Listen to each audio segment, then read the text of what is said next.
According to a popular book of Ethique in 1880, the power of a woman is in her refinement, gentleness, elegance. It is she who makes etiquette, and it is she who preserves the order and decency of society. What does this quotation suggest about women's place in society in the late 1800s? That the power of woman in her is in her refinement, that how she refine herself. Okay, how much she is gentle, how much she is elegance.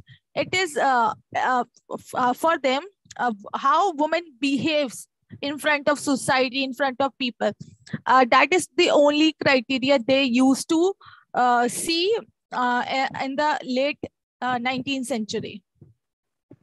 According to the quotation, it is women who keep society decent. So these people believe that the women are the only people who keep society. So they think that women are the only people who keep society decent, and they do so by being refined, gentle, and elegant. The quotation suggests that women were expected to take a generally passive role. So that time women are not so active because they don't allow women to speak. They even didn't ask women how to behave. They didn't even ask women how to one second.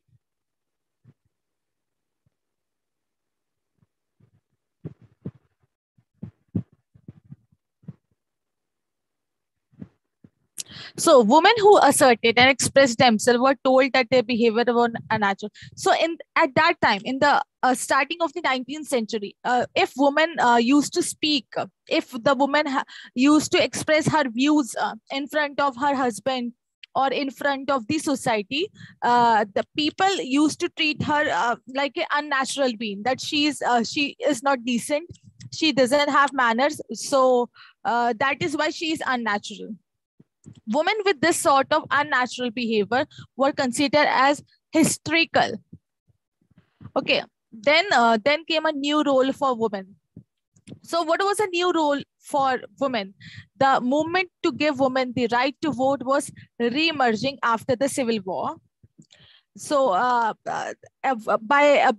the people were evolving, as the time was passing, women were getting the right to vote. And this happened after the Civil War. Women were growing impatient, not just for the vote, but to have a larger voice in every aspect of the public life, from politics, society, and to literature. So here, women are asking their rights. They are saying that we are going impatient now, not just for vote. We does not only want to vote. We want a larger voice. We even want to speak in front of people, in front of society, in front of our male partner. Okay, we want to take part in politics. We want to take part in literature. One important factor in the growth of the women's movement was the spread of university education among women. So with passage of time, women wanted to study. They wanted to express themselves. Newspaper headlines warned against the danger of a woman's higher education. Even at that time when women were asking about their rights, so the newspaper headlines were showing that if a woman will be educated more, then these were the dangers we have to face in the society. Are we destroying women's beauty? So they used to think that if a woman is going outside, if woman is speaking, or if woman is doing something she wanted to do against the society, so that is considered the destroying of her own beauty. Okay, this was a headline from 1859 New York Journal. Breakthrough women's writer. So there were three famous women writer: Kate Chopin, Charlotte Perkins Gilman, Edith Wharton. Breakthrough little women weapons. So what were the weapons of women that time?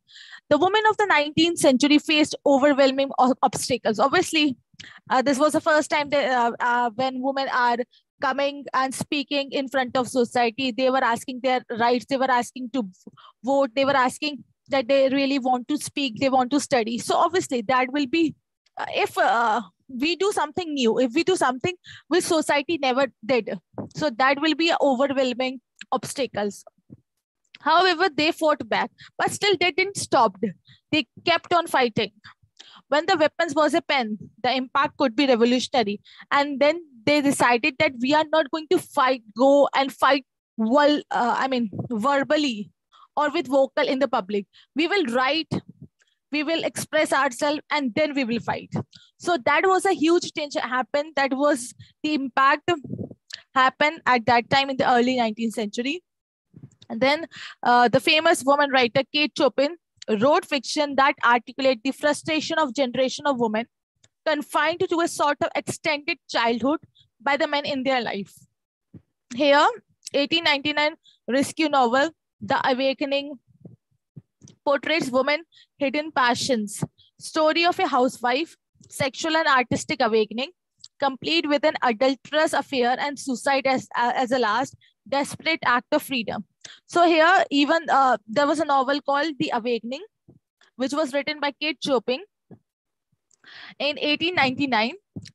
Here, they portrayed a woman as a housewife, which is, and with the passage of time, she got to know that what desires she has, what artistic values she preserve in herself, and later she ended up with having an affair, and at last she committed suicide. So through this novel, what they are reflecting, they're reflecting that if women will get the freedom to express themselves, to vote, then they will use that freedom in a very wrong way. Okay, reviewers claim that the novel was immoral. Obviously, even I feel that it is immoral. Charlotte Perkins Gilman, fleeing a repressive marriage, Gilman moved from the East Coast to California. So she came from East Coast to California, where she wrote and spoke out on behalf of women's rights and against male domination. Most famous short story is The Yellow Wallpaper. You can see in the photo here, this one. Okay. About a woman writer who, as treatment for her nervous conditions, is forbidden to write.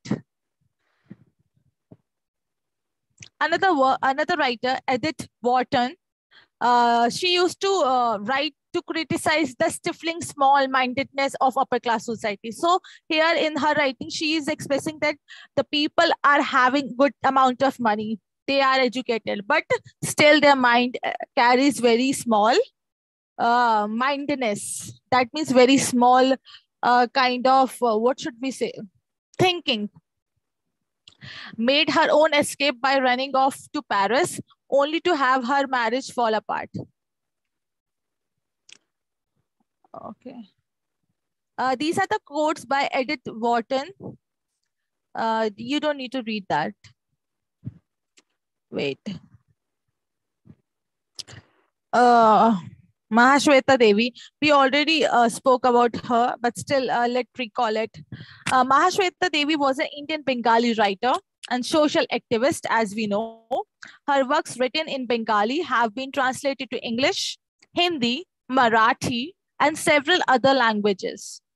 Apart from receiving praise for her literary work, she was recognized as a voice for the helpless. So here, she's a woman who is helping other women, okay? And she is the voice of other people who cannot speak. There are people who used to afraid to speak in public or speak of their own rights. So Mahashweta Devi was a person who recognized as a voice for helpless, actively fighting against the discrimination of tribal people in India. So here she's not fighting for the woman. Here she's fighting for the tribal people. I have always believed that the real history is made by ordinary people. Okay, here she's saying that I believe that the real history is not based on aristocratic family or aristocratic people. It is based on ordinary people. I constantly came across the reappearance in various form of folklore, ballads, myths, and legends carried by ordinary people across generations. So here she's saying that go back and read the books. You will find out plenty of folklore, ballads, myth, and they all are based on whom? They all are based on ordinary people. Uh, the reason and inspiration for my writing are those people who are exploited and used. Here she's saying that I'm not writing because everything is right in the society. I'm writing because of I am writing for those people who is suffering, who is getting exploited, who is getting suppressed, and who is getting used. So these people are the inspiration for me, and yet to do not accept defeat. But the best part of these people is they are getting suppressed, they are getting dominated, but still they are not losing, they are not giving up. For me, the endless source of ingredients for writing is in these amazingly noble, suffering human beings. Why should I look from my raw material elsewhere? Once I have started knowing them, sometimes it seems to me that my writing is really their doing. So, even though she refused to belong to a single school of thought, her sympathetic portrayal of women, the hardship they are subjected to, and the consequent revolt undeniably adds a feministic dimensions to her works. The following presentation aimed to shed light on two of her most celebrated work, Draupadi and Choli Ke Piche, evaluating their impact on the audience, society, and the idea behind gender roles. So let's read about Draupadi. Okay. Draupadi is a riveting tale of Draupadi, Majan, a woman belonging to the Santhal tribe. She is belonged to Santhal tribe. Draupadi and her husband Dulana are one of the most wanted list in West Bengal. So people of West Bengal were searching them. They murdered a wealthy landlord to claim wealth. So, because they murdered wealthy landlords to claim because they want the well, that kua from which we used to drink water. Okay, that well, and tube wells, which are the main source of water in the village. They fight for their right to basic means of sustenance. So here they are not saying that we did something wrong. They are saying that they were fighting for their rights, for their own rights. Okay. Dulana is eventually gunned down by policemen. However, Draupadi manages to escape and begins to operate, helping fugitives who have murdered corrupt property owners and landlords escape.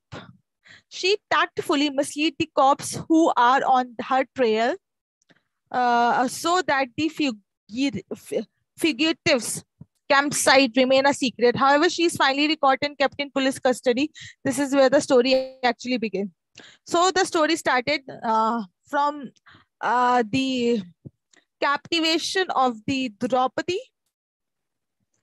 Over the course of after few days, Draupadi is repeatedly raped and tortured by multiple police officers who state that their order to make her have come from their Bade Sahab. Here, the misuse, the kind of exploitation we are seeing through Draupadi, we are seeing in Draupadi's life is, okay, fine, she committed mistake. She was in jail. Then who the hell gave the right to policemen to go and rape her? But still, she's getting raped. This is called the exploitation.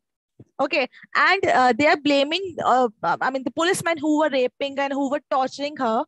They were saying that this was the order came from Bade Sahib, Officer Senanayak, in charge of her case. The next day, the policemen take her back to the tent and tell her to clothe herself. And the next day, policemen take her to tent and told her that please go and wear something because it is time for her to meet Senanayak, because now finally she is going to meet that Bade Sahib officer Senanayak. Okay, as the guard pushes a bucket of water forward for her to wash herself, she laughed, throws the water down and tears the pieces of cloth on her body. She proceeds to walk out of her tent towards Senanayak, naked and with her head held high. Senanayak is taken aback and quickly averts his eyes from her body. She walks right upon him, hand on her hips, and saying, "The object of your search, the Dopati Mehajan, you asked them to make me. Don't you want to see how they made me?" So here, the kind of courage you can see in the story, Draupadi, that when she was told by a policeman to go and dress up and take a bath, she refused to do that, and she decided to go naked in front of that officer, and then she said that you asked them to make me, you told them to behave in this way with me. And don't you want to see what they made me? Okay, when Senayak asked where her clothes are, she retorted that clothes were useless because once she was stripped, she could not be clothed again. She spits on Senayak with disgust and said, "Wow, what a courage this lady has. How can you clothe me? How can you told me even to wear clothes when you are the only person who told them to rape me?" Okay. Are you a man? Are you really a man? There isn't a man here that I should be ashamed. There are no men with whom I should feel that I'm getting ashamed. She pushes Sehnayak with her exposed breast, and for the first time, he is afraid to counter an unarmed woman. In that moment, though, Draupadi has no weapon. She uses her body as her greatest weapon. The body which was abused, tortured, suppressed, exploited, and seen as a cause of her downfall, become the very weapon with which she stands up for herself. She refuses to let them take advantage of her emotions, even though she has been physically assaulted. See, look at the courage this Draupadi has. Draupadi realizes that raping women does not make the male species masculine. Here she is saying that if any person, if any man is raping a woman, don't you consider yourself as a man, because you are not a man. And this is not a mardangi or masculine act. Okay. In fact, it negates the very purpose. Even if it shows that you are very coward, you are very, what should I say? Depressed kind of person who cannot even able to counter their own emotions. Okay, Mahashwita Devi represents Draupadi as a strong female character, transgressing sexual orientation and social standards.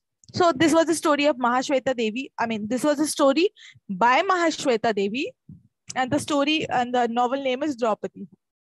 Now next, Choli Ke Piche. Is a short story. This is also a short story written by Mahashweta Devi. Is based on the scandal. Which scandal? That is brought about when a photographer captures raw photographs of a tribal woman topless. Here, you can see the photographer. He took a photo of a woman, not wearing naked photograph of a woman, of a tribal woman, while feeding her newborn baby. Even at the time when she was feeding her baby. I mean, look at the ridiculous act he behaved. Feeding, I mean, can't a woman even feed her child? What a disgust. This book made famous by the cinematic adaptation Gangor, produced by Italio Spinelli, begins to light the issues of gang rape, prostitution, and the myriad atrocities faced by tribal women at large, as well as the issue of unethical journalism. The story is set in the region of Purulia. The setting of the story is Purulia, where a photographer goes to capture the excess and poverty of village. So here the photographer not came to take the photograph of a woman naked, but here he came to capture the essence of poverty, that how much poor people are in that village. Okay, he came across a woman breastfeeding her newborn and take photograph of her despite her subtle protest. So here, even that woman was saying her no. Still, that man was that man didn't stop and still took the photograph of her. When his article along with the picture of her goes public, so then even he posted that article in public. What a disgust act, my God.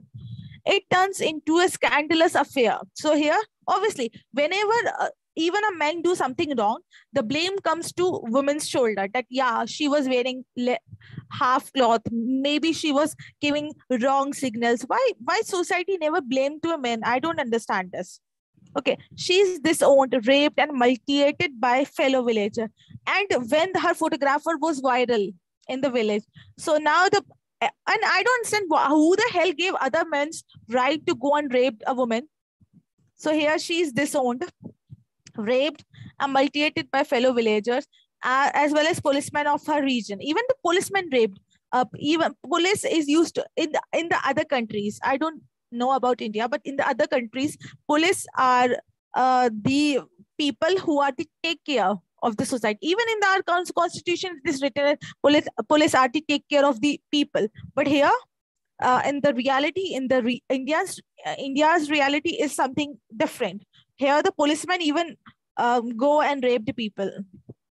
Amidst the chaos, the photographer realizes that he is at fault and goes in search of her.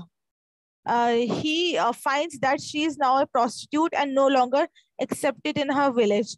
While running away from her and the reality of his action, he falls under the wheels of a train and dies. See, if you do something wrong with someone, obviously, you have to pay that. You have to pay the price. He falls under the wheels of a train and at last he died.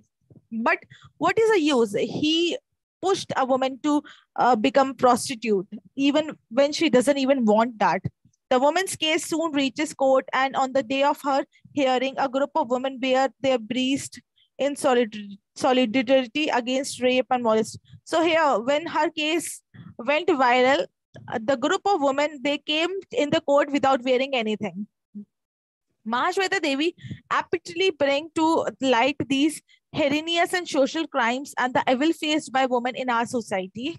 Notably, in her short story, he does not mention whether justice prevailed. The woman Gangor embodies all women in a society. We are overwhelmed by the force of patriarchy, and after subtle protest, we give it to their desire and ideologies. In the story, we see that the woman bare beast breast completely take over her identity. So here in the short story Gangor, we see that even feeding a baby is a crime in the society like this, where men used to just see a woman like an object, not even object, like a puppy or something. The sight of her abused breast that caused Unpen, the photographer, such displeasure that he runs away, serves as a metaphor of the violence and the crime that one simply run away from in this day and age. The act of women bearing their breast shatter the association of a woman's body with lust and desires, and instead become a symbol of solidarity. This point in the story captures the struggle of women to be taken seriously, irrespective of the fact that they have been considered the weaker sex because their bodies are distinct from their male counterparts. Conclusion: in both short stories, women turn their physicality previously associated with shame and powerlessness into an analogy of resistance. Mahashweta Devi does not romanticize the tribal lady. Okay? Her deception are realistic, shaking the audience out of their ignorance and indifference. Her language, though simple, evokes complex emotions, leaving readers with real substance to ponder over. Her works are powerful because they give the reader a sense of the change that would take place if women were to resist the roles prescribed to them by society. Her works push us to discourage the political and social treatment of women as objects and not individuals. A woman's body, vastly different from a man's, we can see that from appearance. It is often seen as a means to oppress her. If women's body is different from men, that doesn't give any men a right to oppress any woman. In her short stories Draupadi and Choli ke Piche, Devi celebrate the female's body as her greatest assets to overcome oppression and objectification. Okay, now we'll go to next slide. No, not this. Give me a minute.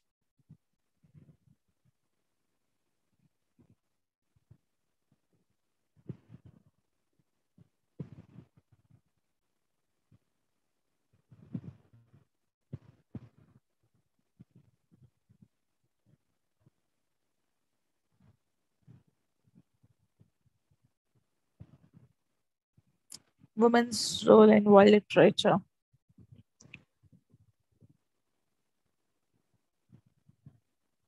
Don't go for that.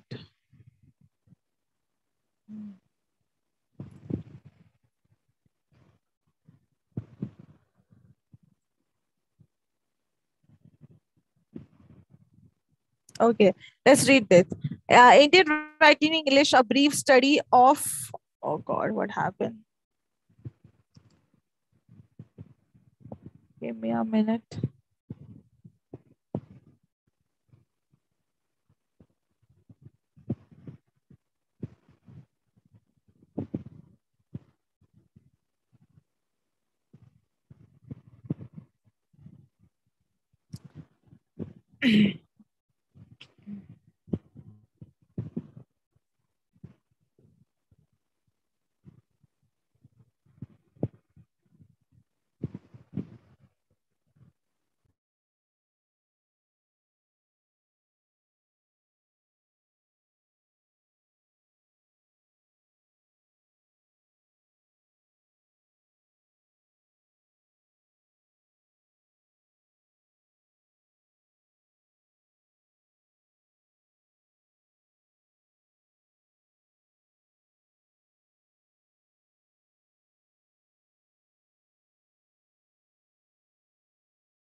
Women's writing and feminism and introduction. In the West, the notion of an opposition between the sexes dates back to ancient Greek philosophy. Aristotle, for instance, believed that a nature always aimed at perfection, but proceeded to argue that the woman was merely an inferior. So here, Aristotle, on the one side, Aristotle is saying that nature always demands perfection. On the other side, he is saying that woman is merely an inferior, incomplete version of a man who was presented as an ideal enactment of nature's objective in equally misogynistic terms as well. Now perceive the archetypical first woman Hebrew's religious text was tempted by an evil serpent, and together they bring about the downfall of humanity and expulsion from paradise. Yet, even these well known narratives are open to challenge. The Greek poet Sappho,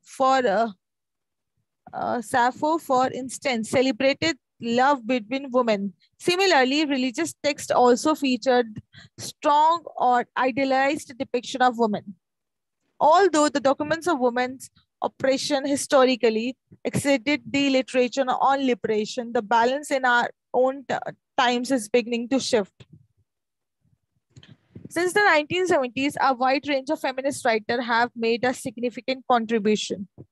to scholarship by uncovering the lost histories of real women as well as revealing these subversive zone occupied by women's imagined reconstructions of reality. Another aspect of the critical project has been to reveal the complex operation of patriarchy or to recover dissident readings lurking with traditional text. In these terms, the literary canon has been challenged both from with and from the outside, from the position of exclusion, silence, and oppression. Although women's, although feminists share many ideas in common regarding the role of power, for instance, the the diversity of current work call for the notion of feminisms rather than a single system driven ideology.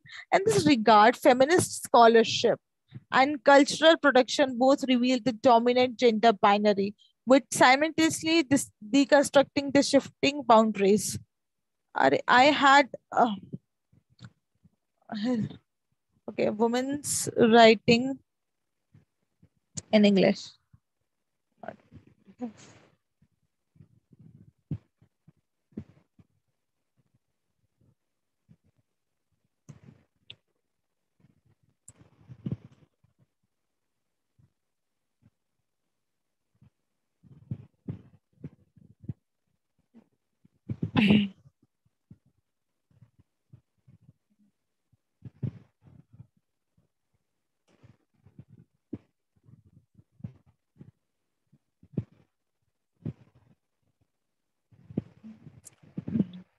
Okay.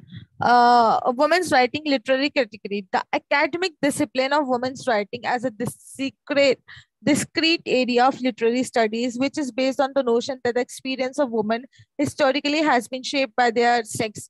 And so women writers, by definition, are the group worthy of separate study. So here, the academic discipline is saying that because of the women's oppression, the exploitation and the oppression they and the domination they faced by men or by the society made them has shaped them in such a way that that they become so worthy that the women's writing should be read separately.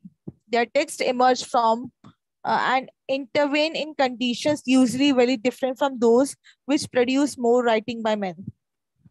It is not a question of the subject matter or political stance of particular author, but of her sex. Because she was a woman, that's why she was treated like that. Just because she has a feeble body or the body which is not as strong as the men, so that is why she was treated not equally in the society.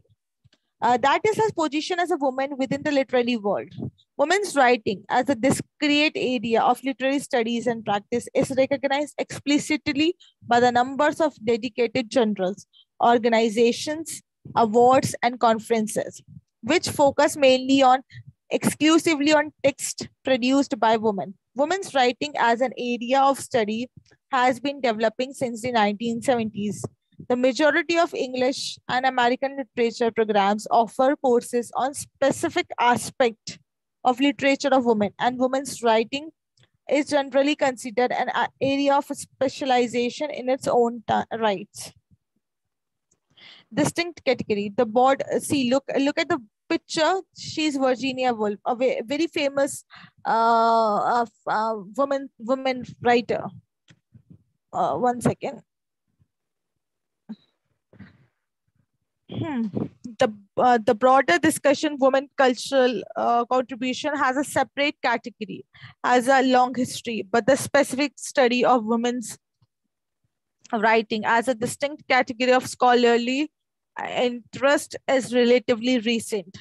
There are examples in the 18th century of catalogs of women writing, including George Ballard's memoirs of several ladies of Great Britain who have been celebrated for their writing or skills in the learned languages, arts, and sciences. So this was a work by George Ballard, which was published in 1752. It was expressing women's writing and how great those writing were. Then another writer, John Duncombe's Feminine, her work, Feminiad, a catalogue of women's writer, and the Biographium Femininium, Feminium, the females' worthies or memoirs of the most illustrious ladies of all ages and nations who have been eminently distinguished for their magnanimity, learning, genius, virtue, pity, and other excellent endowments. Similarly, women have been treated as a distinct category by various misogynistic writers. So here, the meaning of misogynistic is hatred or contempt for people who hate women. Okay, perhaps best exemplified by Richard Polwell's The Unsexed Female, a critique in the words of woman writer at the end of the 18th century with a popular focus on Mary Wollstonecraft on her circle. Earlier discussions of women broader culture contribution can be found as far back as the 8th century BC, when Hesiod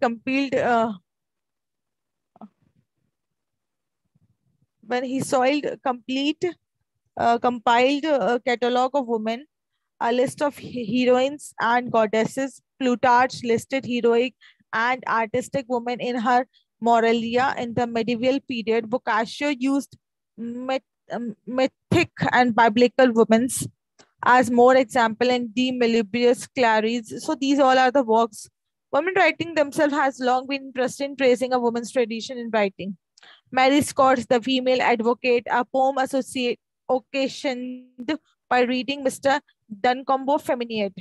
So these are the works of women's writing. I want to show something. I want you all to see. I saw very good PPT, but I could not able to find it right now. Still trying.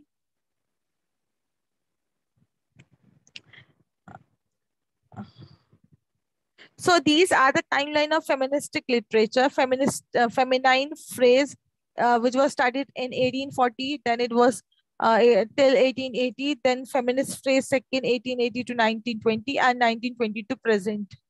Important figures in feminist literature: Louisa May Alcott, Little Woman; Maya Angelou, I Know Why the Caged Bird Sing; Simone de Beauvoir, She Came to Stay.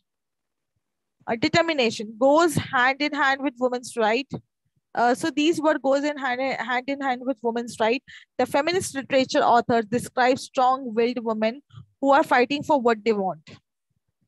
Equality, genocritics construct a female framework for the analysis of women's literature, develop new model based on the study of female experience, begins at the point when women free themselves from the linear absolutes of male literary history, stop trying to fit women between the lines of a male tradition, and focus instead on the newly visible world of female culture.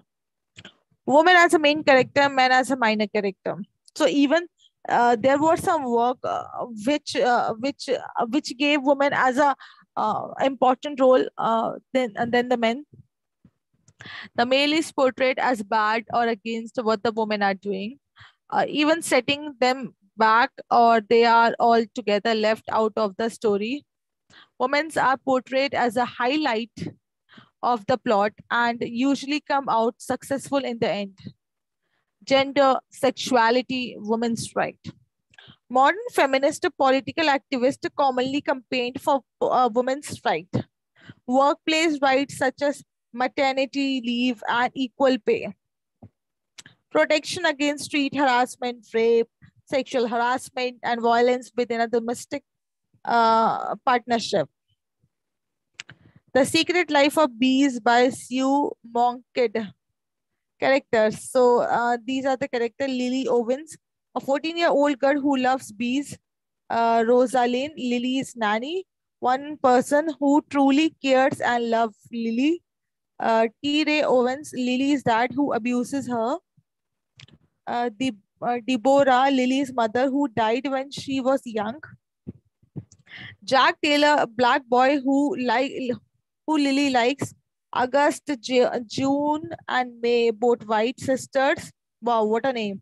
Who take in Lily's Aunt Rosalind.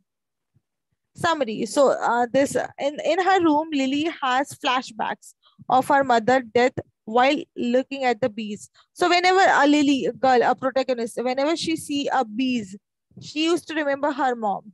Lily goes with Rosalind to vote. So she went to vote. They both end up in jail because the white man harassed them. T. Ray bails Lily out and finds that the men will probably kill Rosalind. At home, Lily decided to run away. She escaped Rosalind out of the hospital and they head to Tiburon. So here you can see the how stories are going. They were going to vote. A white man harassed them. They end up in jail. T-Bail happened to Lily, but Lily uh, somehow escaped Rosalind from the hospital, and now they are heading towards Tiburon. At their stop, they see a pink house. Lily make up a story, and they are invited to stay. They learn about the sisters and how they are called daughters of Mary, who worship a statue of a black Mary. Lily meets a black boy in the same way, pink house where she met three daughters, August, June, and May. Okay, even in the story, she met a guy named Jack, and who she has a crush on, and he buys her a notebook. After a while, T. Ray find Lily due to a phone call. Uh, and he comes to the house. At the house of Lily, stand up for herself and tells Tire that she is independent and will not go with him. He leaves and she calls him daddy. Now the criticism, New York Times. Reviews Adam Mesmanian. Lily is a wonderful, petulant and self-absorbed adolescent and Kid deftly portrayed her sense of injustice as okay, you can read it by your own.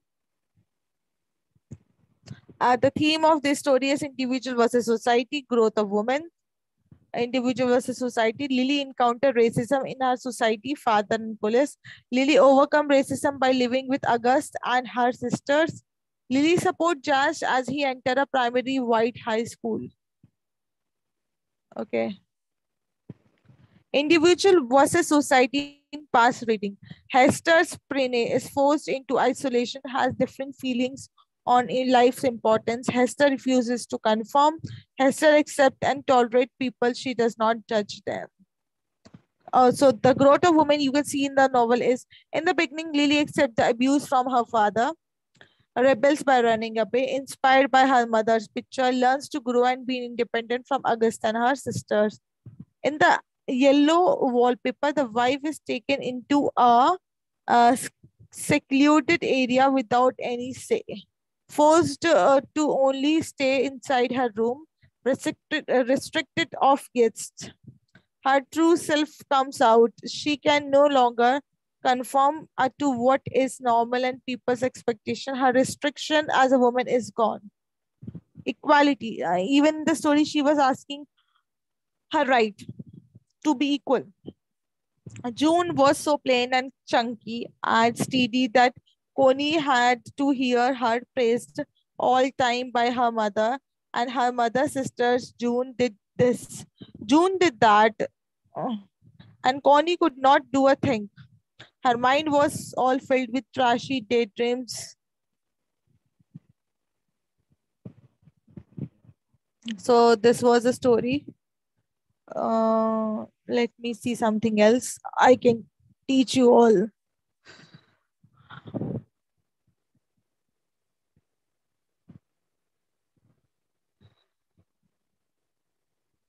Yeah.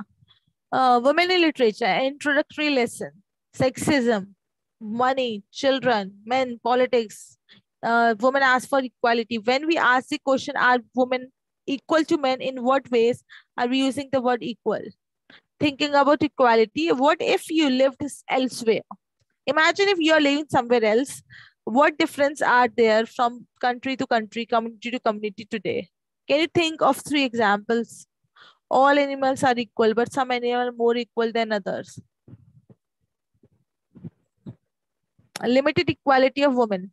Possible factors. Example, religion. The Lord God said, "It is not good for the man to be alone. I will make a helper suitable for him." I don't find it interesting because the religious text shows that women are the only helper. They are not the one who can take care of the society. Or okay, today we are going to discuss about title Introduction to Feminist Writing. I remember one event. It was held in the year 2008. The article was published in Hindu's newspaper, written by Hema Subramaniam. That was very much shocking to us. So, what was that article about? She questioned the relationship of marriage. She asked why women should accept the relationship of marriage. So here she is asking that why women should accept that marriage, the relationship of marriage. She also said that loving husband is impossible and marriage and children kill the romantic mood of the woman.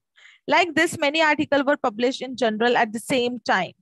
Here we must have one thing, that we must understood and analyze the difference of feminist issues in Eastern and Western countries. The Oxford Dictionary gives the meaning for the term feminism is the belief that men and women should have equal rights and opportunities. Remember this definition, that men and women are equal and they should be treated equally. There are many books and articles have been published related to feminism, but we have the difficulty to analyze all the books and the articles at the same time, but it is very difficult to read all the books and articles. Here we have 4 works, and let us analyze the feminist issues and find the solution for them. First, The Rooms of One's Own, Virginia Woolf. Sexual Politics, Kate Millett. The Second Sex, Simon de Beauvoir. Towards Feminist Politics, Ellen Showalter.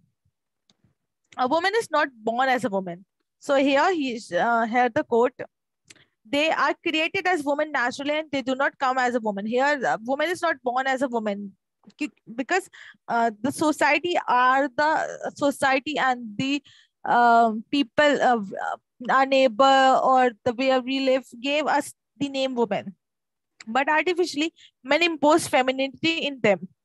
So men, these are the men or the society who used to tell that women should like pink color, women should be at home, women should be safe, women should protect themselves. They are considered as a secondary human being. One second.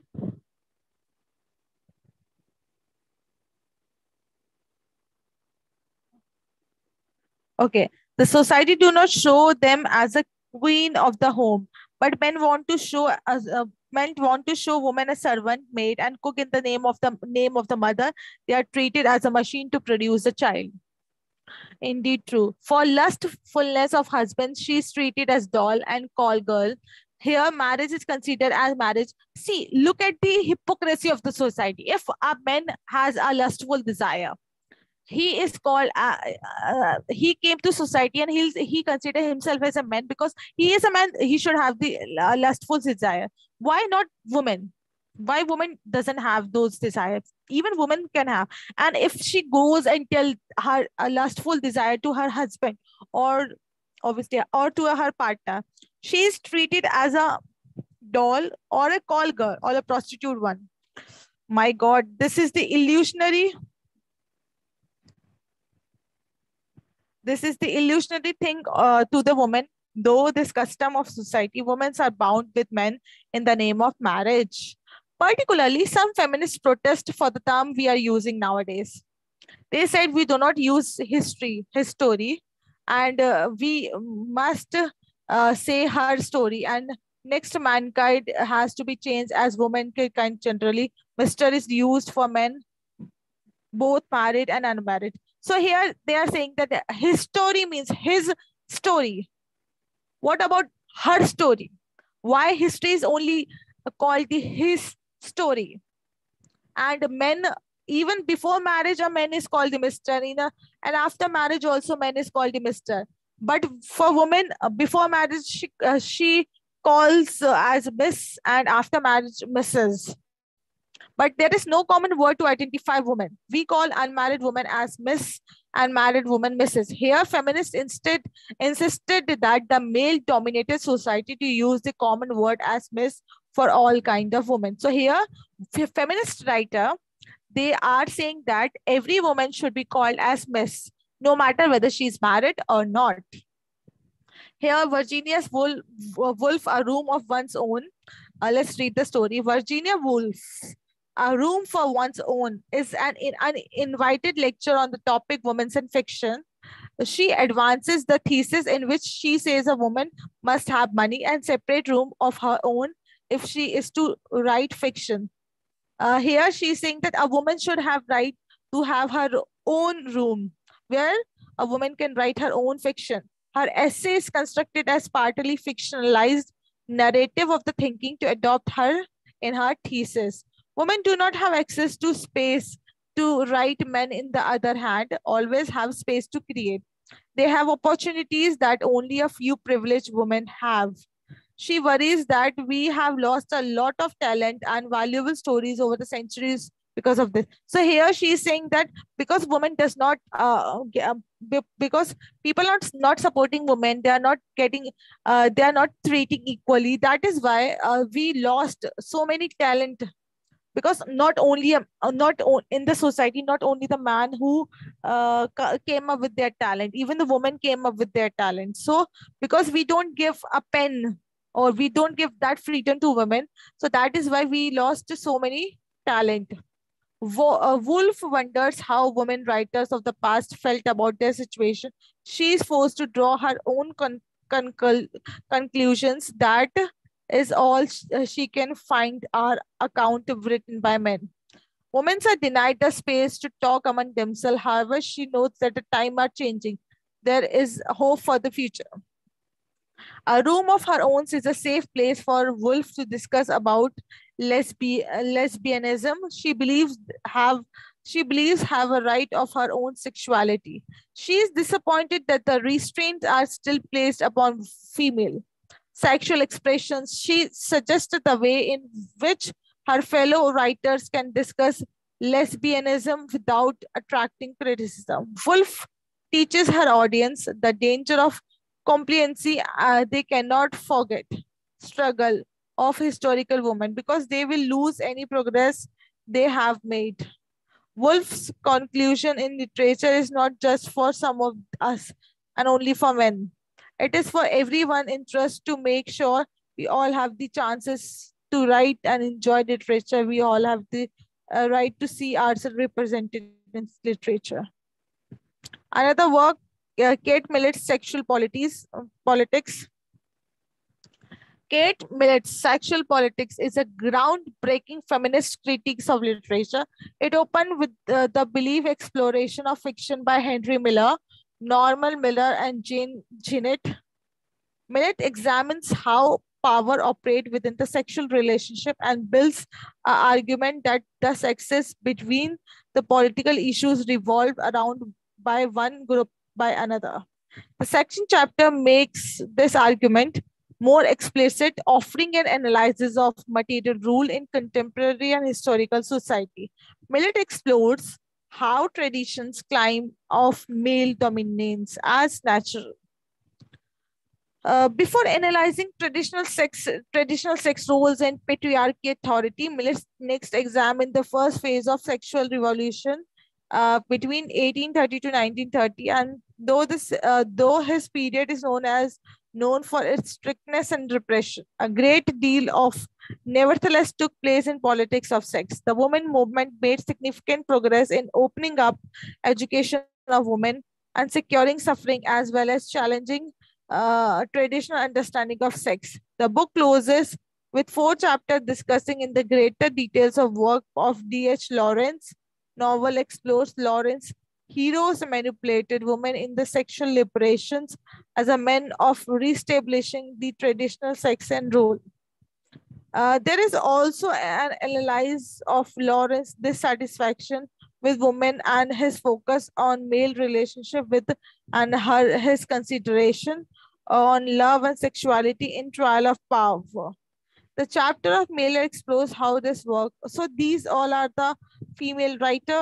We all should go through with everything. Let me see. Is there anything interesting here? If anyone has any question, can ask.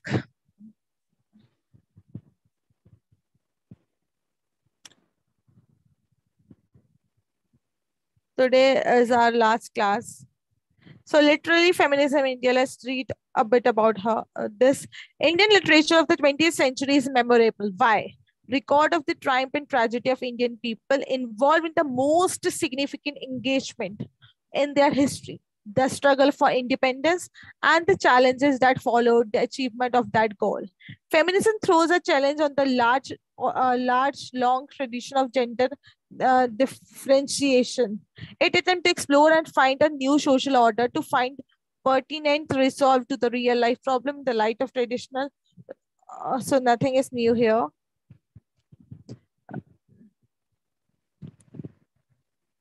Conclusion. Much of the early reforms for Indian women were conducted by men. However, by the late 19th century, they were joined in their efforts by their wives, sisters, relatives, and other individuals directly affected by companions, such as those carried out of women's education. By the late 20th century, women obtained greater autonomy, though independent women's organization. Women's participation in the struggle for freedom developed their critical awareness of their role and rights in independent India. Literally, feminism was concerned with the politics of women's authorship and the representation of women's condition within literature. The canon tried to develop and uncover a female tradition of writing intending to interrupt their writings in a way that it will not be lost or ignored by the male point of view. All above, it will resist sexism in literature. So that's all for today. All the very best for all of you. Study well, read as much as possible. Read all the questions you will find out in your textbook. Don't skip any question. Read thoroughly. Read as you are listening someone's stories. Read in that context. And thank you thank you all. Here I'll end my class. 1 second. That's all for today.